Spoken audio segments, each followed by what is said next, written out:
Hello student. मैं रमाकांत स्वागत करता हूं आज की इस वीडियो में, जिसमें हम लोग पढ़ने वाले हैं क्लास 10th का साइंस के इम्पॉर्टेंट क्वेश्चन। प्यारे बच्चों, इससे पहले मैंने कुछ क्वेश्चन इम्पॉर्टेंट आपको करवा दिया है, साथ में मैंने कुछ क्वेश्चन पेपर भी आपको यूट्यूब पर अपलोड कर दिया है, तो उसको जा करके देख लीजिएगा। आज का ये क्वेश्चन जो मैं कराने वाला हूँ आपके एग्जाम के लिए बहुत ही इम्पॉर्टेंट है, तो सारे क्वेश्चन एकदम अच्छे तरीके से समझ लीजिएगा। अगर जो क्लास अच्छा लगेगा तो लाइक करिएगा और अपने दोस्तों के पास में ज़रूर से ज़रूर शेयर करिएगा।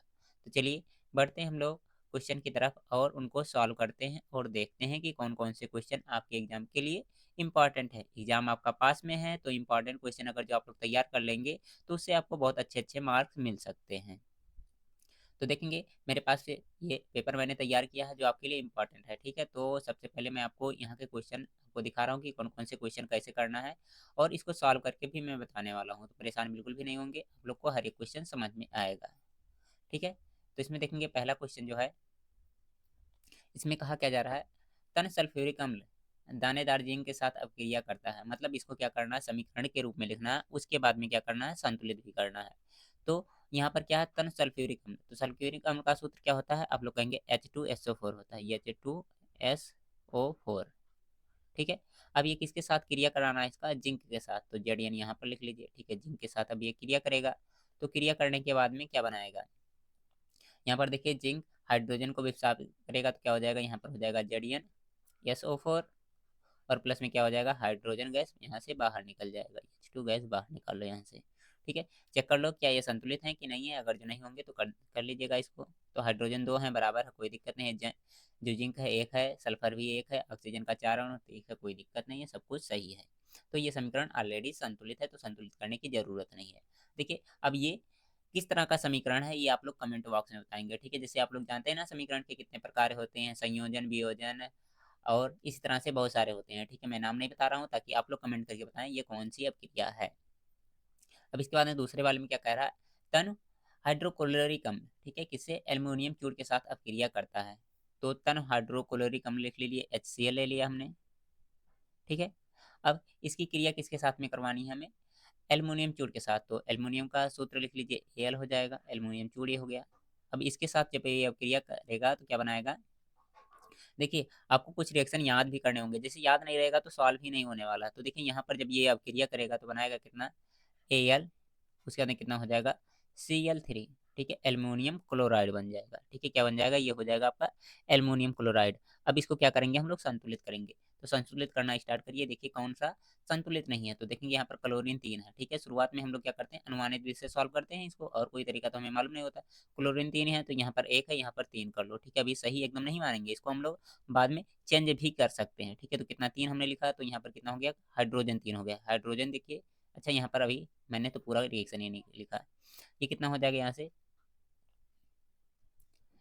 AlCl3 हो गई, उसके बाद में यहाँ पर कितना हो जाएगा, यहाँ से हाइड्रोजन गैस भी बाहर निकल जाएगा। ठीक है ना, अब यहाँ से संतुलित करना स्टार्ट करिए, तो यहाँ पर देखिए हाइड्रोजन कितना है, 2 है, और यहाँ पर हाइड्रोजन 3 हो जा रहा है, तो ये तो बराबर इस तरह से हो ही नहीं पाएगा। तो क्या करेंगे हम लोग, यहाँ पर हाइड्रोजन को क्या करिए, 3 से गुणा कर लीजिए। ठीक है, जब 3 से गुणा करेंगे, दूसरा कलर मैं दिख लूँ ताकि आपको दिखे एकदम से प्रॉपर। ठीक है, अगर जो 3 से यहाँ गुणा करेंगे तो 3 गुना 6 हाइड्रोजन हो जाएगा, और यहाँ भी 6 हाइड्रोजन बना लो, तो यहाँ से इसको 3 को मिटाओ और यहाँ पर कितना कर लो, ये हो जाएगा 6 हाइड्रोजन हो गया। अब 6 हाइड्रोजन हो गया तो क्लोरीन भी कितना हो गया, 6 हो गया इसके साथ में। तो क्लोरीन को 6 करने के लिए क्या करेंगे हम लोग, यहाँ पर 3 ऑलरेडी है, 2 से गुणा कर लीजिए, कितना हो जाएगा, 3 दुना 6। एल्युमिनियम 2 है तो यहाँ पर फिर क्या कर लीजिए, 2 एल्युमिनियम कर लीजिए, तो इस तरह से ये संतुलित हो जाएगा। उम्मीद करता हूँ बहुत बढ़िया तरीके से आपको ये संतुलित करना समझ में आ गया होगा। ओके, देन बढ़ते हैं हम लोग आगे, और कुछ रिएक्शन को और भी संतुलित करते हैं जो आपके इंपॉर्टेंट है। ठीक है, साथ में मैं अभी थोड़ी देर बाद आपको क्या दिखाने वाला हूँ, लॉन्ग क्वेश्चन जो आपके लिए इंपॉर्टेंट हो सकते हैं। ठीक है, इसमें क्या कह रहा है, सोडियम ऑक्साइड जल के घोल में जाता है। ठीक है, जल में घोला जाता है, ऐसा कह रहा है। तो सोडियम ऑक्साइड का फार्मूला लिख लीजिए, कितना होता है, N2O, Na2O सॉरी, Na2, और कितना हो जाएगा, O हो जाएगा। सोडियम ऑक्साइड हो गया, और जल में इसको घोलना है तो कितना हो जाएगा, यहाँ हो जाएगा H2O। ठीक है, अब इसको घोल रहे हैं, ठीक है, तो क्या हो जाएगा, यहाँ पर ये रिएक्शन करेगा, उसके बाद में समीकरण आगे कंटिन्यू होगा। 1 मिनट में इसको थोड़ा सा सही कर दूँ। ठीक है, अब देखिए जब ये इससे रिएक्शन करेगा तो यहाँ से बनाएगा NaOH, ठीक है, मतलब सोडियम हाइड्रा ऑक्साइड बनाएगा, ठीक है। अब यहाँ पर इसको भी संतुलित कर लीजिए, देखिए संतुलित हो तो ठीक है, नहीं हो तो क्या करिए जल्दी से संतुलित कर लीजिए। ये O है, ठीक है, तो इसको थोड़ा बड़ा बनाइएगा आप लोग। 1 मिनट, शायद बड़ा भी नहीं होगा, ये लग रहा है। हो जाएगा, हो जाएगा। ये भी चीज़ें आपको ध्यान देनी होंगी, अगर जो ये सारी चीज़ें भी ध्यान नहीं दे पाएंगे तो आप लोग का गलत हो जाएगा फिर बाद में, ठीक है, कि कौन सा किस तरह से होता है, कौन छोटा होता है कौन बड़ा होता है। तो देखिए यहाँ सोडियम 2 है, सोडियम यहाँ अकेला ही दिख रहा है, तो क्या करो यहाँ 2 से गुणा लगा लो, ठीक है। 2 से गुणा लगाएंगे तो कितना हो जाएगा, 2 सोडियम हो जाएगा। हाइड्रोजन कितना हो गया, 2 हाइड्रोजन यहाँ भी दिया गया, एक एक 2 ऑक्सीजन दिया गया, 2 ऑक्सीजन भी यहाँ पर मिल रहा है, तो ये भी क्या हो जाएगा, इस तरह से संतुलित हो जाएगा। आगे बढ़ते हैं और देखते हैं, तो 3 और बचे हैं, उनको भी संतुलित कर लेते हैं। इसके बाद में हम लोग लॉन्ग क्वेश्चन देखेंगे जो आपके एग्जाम के लिए इंपॉर्टेंट है। तो देखिए इसमें क्या कर रहा है, सल्फ्यूरिक अम्ल सोडियम हाइड्रोक्साइड के जलीय विलयन परस्पर अपक्रिया करके जलीय सोडियम सल्फेट और जल बनाते हैं। तो अपक्रिया करा लो और क्या करो लो, बना लो, ठीक है। देखिए जो भी नाम लिखे गए इनका आपको सूत्र मालूम होना चाहिए। जैसे सल्फ्यूरिक अम्ल का सूत्र तो अभी थोड़ी देर पहले आप लोगों ने जाना है, क्या होता है, H2SO4, ओके। अब ये किससे क्रिया करेगा, सोडियम हाइड्रोक्साइड, तो सोडियम हाइड्रोक्साइड का सूत्र क्या हो जाएगा, NaOH हो जाएगा। अब इससे क्रिया किया तो बनाना किस, या इसको क्या है, सोडियम सल्फेट बनाना, तो सोडियम सल्फेट बना लीजिए NaSO4, ठीक है, Na2SO4 होता है, Na2SO4, ठीक है, ये बन गया। और साथ ही साथ में क्या बनना है, जल बनना है, तो जल भी यहाँ पर लिख लो H2O, ठीक है। मैं इसको थोड़ा साफ लिख दूँ ताकि क्लियर आपको समझ में आए, Na2SO4, ठीक है, ये बन गया। अब इसको संतुलित कर लीजिए जल्दी से, देखिए संतुलित कौन कौन नहीं है और किसको किसको कैसे संतुलित करना है। तो सबसे पहले देखेंगे हाइड्रोजन, यहाँ पर आई थिंक कितना दिया गया है, 2 और एक 3 दिख रहा है, यहाँ पर कितना दिया गया है, 2 दिया गया है, तो ये तो बराबर नहीं दिख रहा है इसके। और कौन नहीं बराबर दिख रहे हैं, यहाँ पर देखिए सल्फर, सल्फर यहाँ पर कितना है, 1 है, यहाँ पर बराबर दिख रहा है। ऑक्सीजन कितना है, 4 है, और एक 4 1 5 हो जाएगा, यहाँ पर 4 1 5 दिख रहा है, ये भी बराबर है। सोडियम कितना, 2 है, सोडियम बराबर सबसे पहले को लो, क्योंकि सोडियम यहाँ 2 दिया गया, यहाँ 1 है, तो 2 से यहाँ पर सिंपली गुणा लगा लो, कितना हो जाएगा, 2 बराबर हो गया। अब सोडियम बराबर हुआ तो ऑक्सीजन भी बढ़ गया, कितना हो गया, 2 यहाँ और 4 यहाँ, 6 हो गया। और यहाँ पर देखेंगे 4 यहाँ दिया गया, 1 यहाँ, अगर जो 2 से गुणा करेंगे तो कितना हो जाएगा, 2 और 4 6 हो जाएगा। हाइड्रोजन काउंट कर लो, कितना, 2 हाइड्रोजन, और यहाँ पर कितने, 2 4 हाइड्रोजन, तो 2 दुना 4 हाइड्रोजन, तो इस तरह से ये क्या हो जाएगा, संतुलित हो जाएगा, ठीक है। अब इसके बाद में इसमें देखेंगे क्या करना है, फास्फोरस क्लोरीन गैस में जलकर फास्फोरस पेंटाक्लोराइड निर्मित करता है, तो बना लो, क्या है, फास्फोरस है, तो क्या हो गया, P हो गया यहाँ से। अभी किसके साथ क्रिया करेगा, क्लोरीन गैस के साथ क्रिया कराना है, तो क्लोरीन गैस का कितना हो जाएगा, Cl2 हो जाएगा। और बनाना क्या हमें, बनाना है फास्फोरस पेंटाक्लोराइड, तो कितना हो जाएगा, PCl5 हो जाएगा, ठीक है। संतुलित कर लो, देखो संतुलित किस तरह से होगा ये, तो यहाँ पर देखिए फास्फोरस कितना, 1 है, और यहाँ पर कितना भी है, यहाँ पर भी 1 दिया गया है, ठीक है। तो इस तरह से तो ठीक है, कोई दिक्कत नहीं। क्लोरीन यहाँ पर 2 है, यहाँ पर 5 है, तो कैसे संतुलित हो सकता है, अगर जो यहाँ पर हम लोग 2 से गुणा लगा दें तो कितना हो जाएगा, 5 दुनाए 10 क्लोरीन हो गया। और यहाँ पर क्या करें, थोड़ा सा मैं इसको साइड में करने की कोशिश कर रहा हूँ, हो जाएगा तो ठीक है, नहीं होगा तो भी ठीक है, हो गया, चलो ठीक है। यहाँ पर क्लोरीन से अगर जो 5 से गुणा कर लेंगे तो कितना हो जाएगा, ये भी 5 बराबर हो जाएगा, 5 दुना 10 क्लोरीन हो गया। अब ये बराबर हो गया, तो फास्फोरस यहाँ 2 हो गया, तो यहाँ भी 2 से गुणा कर लो, तो इस तरह से ये भी बराबर हो जाएगा, ठीक है। तो इस तरह से ये संतुलित हो जाएगा। नेक्स्ट बढ़ते हैं हम लोग। अब इसके बाद में देखिए इसको, इसमें क्या कहा जा रहा है, एक बार देखेंगे और बताएंगे इसमें किस तरह से इसको हम लोग संतुलित करेंगे। इसमें कहा क्या रहा है, जिंक सिल्वर नाइट्रेट, ठीक है, और से क्रिया करके क्या बना रहा है, यहाँ पर बना रहा है ये, यहाँ पर एरो लगाइएगा, ठीक है, इक्वल टू का साइन मत लगाइएगा। जिंक नाइट्रेट और सिल्वर बना रहा है, तो जिंक का फार्मूला क्या हो जाएगा, Zn हो जाएगा ना। अब इसके बाद में सिल्वर नाइट्रेट प्लस है, तो प्लस यहाँ पर लगा लो। सिल्वर नाइट्रेट का फार्मूला क्या होता है, AgNO3 और गिव्स कितना है, जिंक नाइट्रेट, तो जिंक नाइट्रेट का फार्मूला क्या होता है, Zn हो जाएगा यहाँ पर, और NO3, ठीक है, NO3। और Zn पर क्या होता है, 2 चार्ज होता है ना, तो यहाँ पर 2 हम लोग फिर से लगा लेंगे, तो कितना हो जाएगा, ZnNO3 का होल ट्वाइस हो जाएगा। अब इसके बाद में बनाना क्या है, सिल्वर साथ साथ में बनाना, तो सिल्वर यहाँ पर लिख लो। संतुलित अब करना स्टार्ट करो, देखो कौन कौन संतुलित है कौन कौन नहीं है। तो यहाँ पर देखेंगे हम लोग जो दिया गया है NO3 दो बार दिख रहा ना, यहाँ NO3 एक बार है तो यहाँ 2 से गुणा लगा लो तो 2 बराबर हो जाएगा। Ag कितना है 2 है तो 2 यहाँ से भी गुणा कर लो तो 2 भी बराबर हो जाएगा।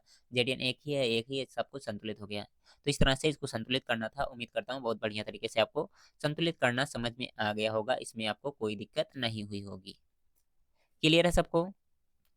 अब इसके बाद में बढ़ते हैं हम लोग कुछ और टॉपिक की तरफ और उनके बारे में भी डिस्कस कर लेते हैं। देखिए नेक्स्ट क्वेश्चन क्या है, टिप्पणी लिखने के लिए कह रहा है। ठीक है, ये पहले चैप्टर का मैं इंपॉर्टेंट क्वेश्चन करा रहा हूँ। ठीक है, तो इसको देख लेंगे।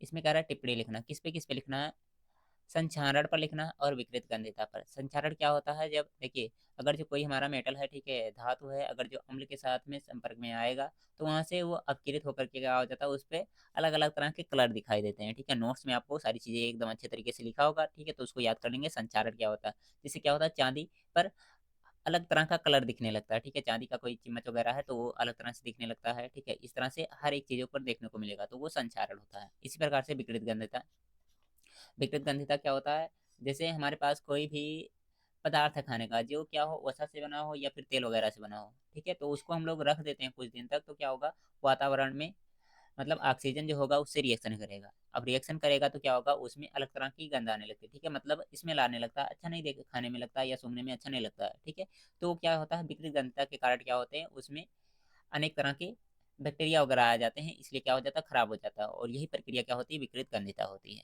ठीक है, अब इसको बचाने के लिए क्या करते हैं हम लोग, नाइट्रोजन जो चिप्स वगैरह होता है, क्या करते हैं, नाइट्रोजन के पैकेट वगैरह में रखते हैं ताकि ये खराब ना हो। ठीक है, तो विकृत गंधता भी इस तरह से आप लोग लिख लेंगे। इसके बाद में देखेंगे हम लोग अगला क्वेश्चन, ये क्या है हमारा, रासायनिक अपक्रिया किसे कहते हैं। बहुत ही इंपॉर्टेंट क्वेश्चन है ये सारे क्वेश्चन, तो आप लोग इनको याद कर लीजिएगा। रासायनिक अपक्रिया किसे कहते हैं या कितने प्रकार के होते हैं, प्रत्येक को उदाहरण देकर के समझाना है आपको। तो देखिए रासायनिक अपक्रिया क्या होती है, इसके बारे में आपको लिखना है। ठीक है, कैसे रासायनिक अपक्रिया का निर्माण होता है, कितने प्रकार के होते हैं। प्रकार तो इसके बहुत सारे होते हैं, लेकिन से जो आपके बुक में एनसीईआरटी में उनको याद कर लीजिएगा। जैसे संयोजन हो गया, वियोजन हो गया, प्रतिस्थापन हो गया। प्रतिस्थापन में भी क्या है, एक वाला है, और द्विविस्थापन है। ठीक है, तो उनको भी लिख लीजिएगा।